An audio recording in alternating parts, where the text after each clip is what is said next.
Hello, my friends, and welcome back. Thank you very much for being with me again today. Poland is ready for war because it was attacked again by an unidentified object coming from Ukraine. Obviously, it's Russia. They scrambled their aircraft, the air defense was activated, the president convened a war committee, and they are ready. Will they attack Russia? Well, I don't think so, because I think the Russians are waiting for that. Please invite us in. That's one. The other one, I don't think the Russians will use conventional weapons for the Poles. They will give them a different treatment than they give the Ukrainians. I am 99% certain of that. Nobody informed me, but I know because of the love between the two and also the Poles being too loud and so on at the shade of United States of Al Capone. Obviously, I think the Russians will them up with nuclear weapons, unfortunately. So what happened? Do you remember that Poland was hit by a missile before from Ukraine, and the Ukrainians were fast to say it was Russia during a missile attack? Yeah, you remember. Two people died in a village in a cart. They were driving, or it was a horse carriage. I can remember something like that. I think it was a mechanized one with engine. Nevertheless, I don't think that was an accident. I think that was purposely done to hit the Poles to create a false flag, situation where they're gonna blame the Russians and see if NATO was just like in volleyball. You get the ball up and you see if anyone is gonna come and spike it. In this case, the NATO said, "Oh shit, no, we're not gonna do this. It was you, the Ukrainians. It was an accident." I don't think it was an accident. I will explain that later why. In the meantime, and I don't know if you're familiar with the development of this kind of narrative created right now in the West and Ukraine, which is Russia is getting ready to attack NATO, will attack NATO. We had the Czech president saying that. We have some Estonian prime minister. There were a few guys in Germany also. I think it was Schatz, the defense minister of Great Britain. There were many voices among these weasels telling us that after Russia is done with Ukraine, they're gonna definitely invade NATO. They barely can make it here, right? No. Anyway, so on all that, take this one.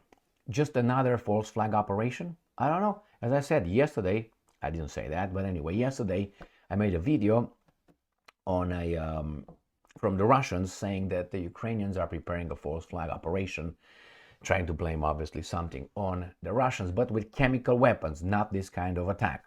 I don't know what happened. Let's find out. I have a few articles and a few maps to see where that missile landed or whatever unidentified object. Let's start with the beginning.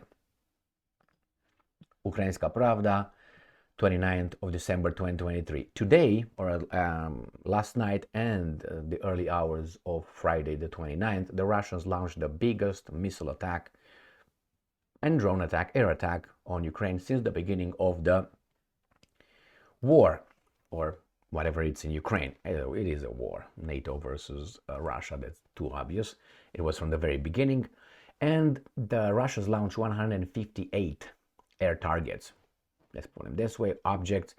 And I made a video on that one before this one. So go and watch it. Now, let's go back to the article. Russia, that's why it was Russian attack on 29th of December. Poland reports an unknown object flying in from Ukraine's territory. So that's why I said, oh, let's make an introduction on what happened with the attack. They show us a map here, and I will show you the maps.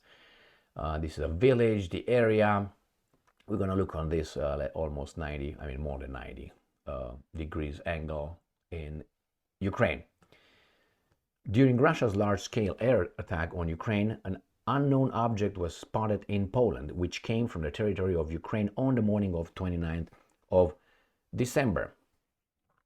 Details, European Pravda. A flying object moving at high speed was observed by residents of the Gmina Dolhobicho in the Lublin voivodeship. It was in the vicinity of Przewodow, where a stray missile exploded a year ago. Eyewitnesses reported hearing a loud noise and whistling sounds. The object was moving to the west. According to Papapap, a search is underway in the vicinity of Zamochk. Significant forces have been mobilized there. There is no information of any explosions occurring there. All right, so let's see where that is. So we got it right here, Zamość, Poland, and let me just get like this. See this 90-degree? No, you don't see it. That's right. This is the border with Ukraine. Let's make it like this. This is the border with Ukraine. And this is where this 90-degree almost angle, more than 190-degree, right here at this intersection of these roads is where, and the other attack occurred a little bit southeast of this, in this area. So the map that you saw here, right here, is where it occurred before. You see the same angle, 90-degree, more than 90, what the hell. So you got it here where it occurred before, and now it's occurred here. And we also have a different thing right here. This is where the first missile occurred last year. In the big scheme of things, it's in this 90-degree here. And Zamość is right here. So in this the same area. Going towards anybody? Going towards Warsaw? Maybe. And down here is Krakow somewhere. So in this area towards Lublin.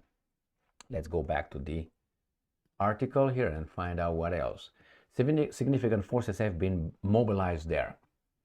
All right, it says here, again, the Russians launched 158 air targets. And let's go back to, or let's move forward to the next article. Jesus Christ. Ukraińska Prawda. Poland puts air defense forces on high alert. Friday the 29th. Air defense forces. Poland air defense forces have been put on high alert following an incident involving an unidentified object that entered the country's territory. Remember, the new Prime Minister, Tusk, he's a vassal. He's a servant. So he's going to do whatever he has to do together with the president that probably, the same guy with the European Union and Al Capone will do what these guys tell him to do. I said this many times before. Once NATO runs out of Al Capone, runs out of Ukrainian blood, they will activate other useful idiots. And I mentioned Romanians. I don't mention the Baltic states. All those guys together are 6.1 million people, 3 countries, Estonia, Lithuania, and Latvia. So, but they have a big mouth like they're, I don't know, some lions on the savannah. Nevertheless, Poland could be activated, Georgia could be activated, Armenia could be activated, all these, Bulgaria a little bit, but anyway, I think Poland could be the next guy in town. Unfortunately, sorry. So it says that, obviously they say that the stray missile, pop. Let's go to the next article. Polish president convenes urgent meeting of the National Security Bureau due to unidentified flying object from Ukraine. So this is Duda, the president, and Tusk is the prime minister. Duda is still in place, only the prime minister was changed there. So he convened a meeting of a National Security Bureau after an unidentified object had flown into Polish territories from Ukraine, although the topic of the meeting has not been officially announced. And I tell us what they did. Here, background, the Papa was spotted in Poland, which came from the territory of Ukraine. The flying Papa, the same thing, armed forces, large scale, it happened against the backdrop of Russians' large scale attack. Let's go to the next one. Now we get into the Russians. Polish president calls urgent military meeting after Ukraine violates airspace. Well, what can you do? And again, here Polish, it says, President Andrzej Duda has held a phone conversation with Minister of National Defense Władysław Kosiniak-Kamysz. Today, there will be an urgent meeting in the National Security Bureau with Minister Papapap, Chief of Staff Papapap, Armed Forces Operational Command Papapap, the office said. I don't want to break your ears too much. you I break it with my accent and then reading those names. No offense to anyone. In turn, the Polish Government Information Center reported an urgent meeting of the incident was held between Prime Minister Donald Tusk and the Chief of General Staff, the Minister of National Defense, and the heads of the Internal Security Agency. So don't move, Poles, don't start a revolution right now, because they already speak about this. They're going to get you. The military intelligence services and the military counterintelligence services. Hey, who was there, right?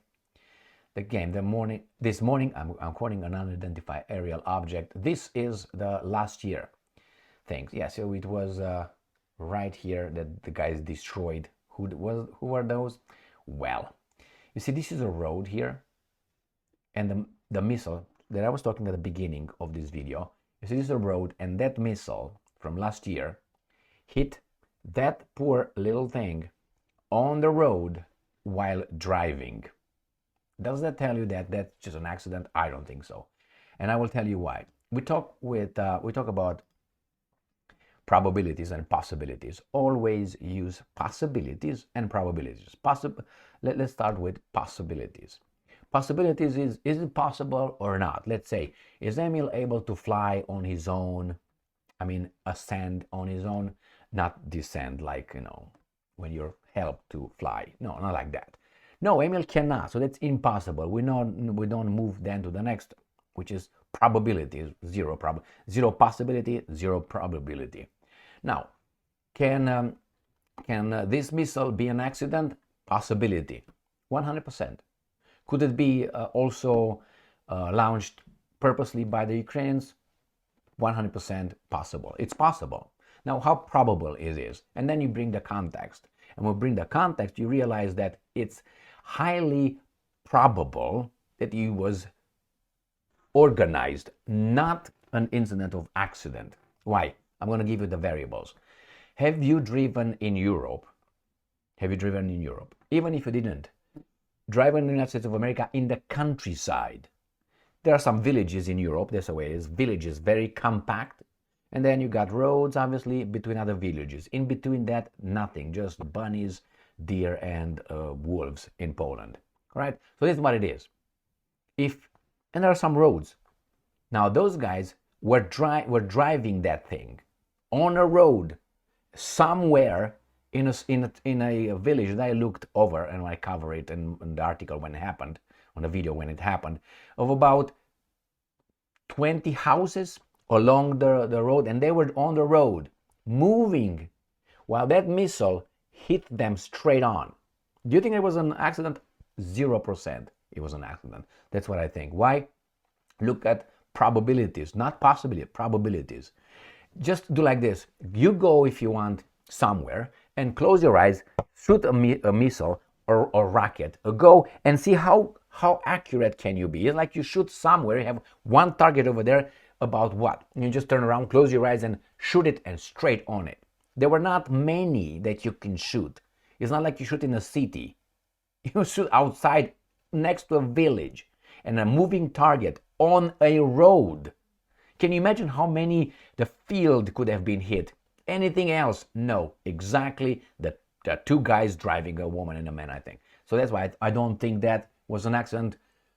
It was not an accident.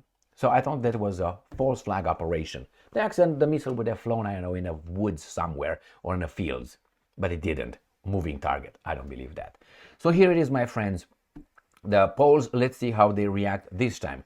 If they find out it was the Russians, they would not do squat. They will talk loud. Why? Because that's not I don't think it's a reason to start a war.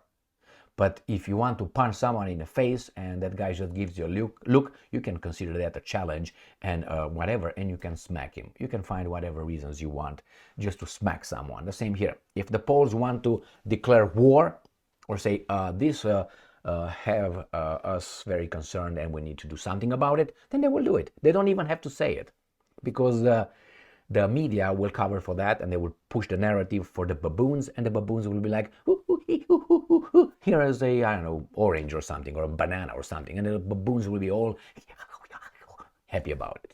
So it depends what Al Capone told the Poles. If all this is on the framework of Russia will attack us, we have to preemptively strike them. I saw an article a few days ago, and today another one. We have to preemptively attack Russia because they will definitely attack us. I think it was the Estonian, some guy, prime minister, whatever. You want to attack Russia? I am almost 100% certain the Russians will not have patience with you. But I don't think the Europeans will be so dumb, even the baboons, because baboons are baboons, but when it's about being pain, so the same here. I don't think the baboons will be like, oh yeah, okay, I want to go and fight the Russians because these guys are telling me that they will come next. Probabilities and possibilities. Possibility, 100%. Probability, I would give 1% that the Russians would attack Western Europe. Well, they did over there. Well, if they did over there in Ukraine, then why not United States will attack someone else? Because they already attacked, right? Yugoslavia, Iraq, Afghanistan, Libya, in Syria, illegally over there deployed. So if you go by this, Russia has 1 or 2 incidents that you can claim. One is Georgia and one is Ukraine. Okay, United States, let me take my list. It's this. So it depends what orders Poland received. Stand down or go and open your beak or go and say we're going to intervene some, we're going to support. It's unacceptable. We have to defend you, my Polish citizenry. And the citizen will be like, are you serious? Yeah, but you got to believe me on this one. Send your child over there and to fight, or your husband or your father. You will do it? Well, go. I don't care. I won't. Thank you very much for being with me again today. Stay strong, stay smart, look for the truth, and be just.